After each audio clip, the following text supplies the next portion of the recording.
भारतीय राष्ट्रीय कांग्रेस की कहानी सिर्फ एक पार्टी की नहीं, बल्कि एक विचार के जन्म की कहानी है। 1885 में बॉम्बे के गोकुलदास तेजपाल कॉलेज में 72 भारतीय एक मंच पर आए। वे देश के लिए कुछ करना चाहते थे। कांग्रेस की नींव ए.ओ. ह्यूम, दादा भाई नौरोजी और दिनशा वाचा जैसे नेताओं ने रखी। एक अंग्रेज ने भारतीयों को एकजुट किया। शुरुआत में कांग्रेस का मकसद था प्रशासन में हिस्सेदारी और भारतीयों की समस्याओं पर ध्यान। कांग्रेस धीरे धीरे पूरे देश में फैलने लगी। W.C. बनर्जी पहले अध्यक्ष बने।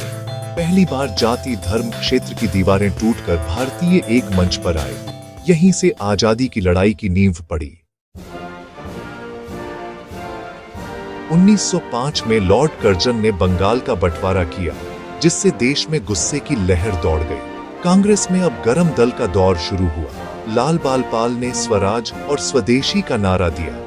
यह सिर्फ आंदोलन नहीं, आर्थिक आजादी की पहली लड़ाई थी।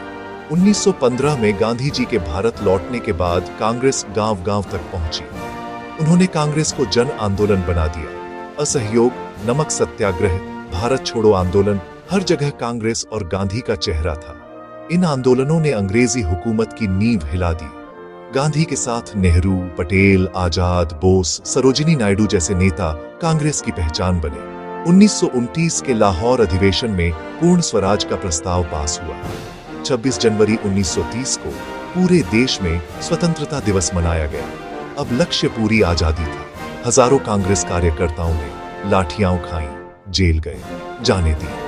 भारत छोड़ो आंदोलन के दौरान कांग्रेस नेतृत्व जेल में था, फिर भी आंदोलन रुका नहीं। 15 अगस्त 1947 को आजादी मिली। कांग्रेस ने विविधता को एक धागे में पिरोकर देश को एकजुट किया। आजादी के बाद असली चुनौती थी देश को खड़ा करना। नेहरू पहले प्रधानमंत्री बने। लोकतंत्र, धर्मनिरपेक्षता, विज्ञान और तकनीक को बढ़ावा दिया। बड़े बांध, IIT, गुट निरपेक्ष आंदोलन, ये नेहरू के सपने थे। शास्त्री ने जय जवान जय किसान का नारा दिया। इंदिरा गांधी ने बैंकों का राष्ट्रीयकरण, प्रिवी पर्स की समाप्ति, 1971 में पाकिस्तान पर जीत जैसे बड़े फैसले लिए। लेकिन 1975 में आपातकाल लगा, जिसे लोकतंत्र का काला अध्याय कहा गया। 1977 में कांग्रेस सत्ता से बाहर हो गई। इंदिरा गांधी की हत्या के बाद राजीव गांधी प्रधानमंत्री बने। उन्होंने कंप्यूटर, सूचना क्रांति और पंचायती राज को बढ़ावा दिया। बोफोर्स घोटाले ने उनकी छवि को धूमिल किया। 1991 में उनकी हत्या हो गई।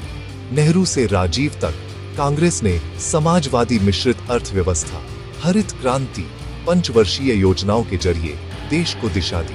लोकतांत्रिक संस्थाएं, चुनाव आयोग, सुप्रीम कोर्ट, संसद मजबूत हुई।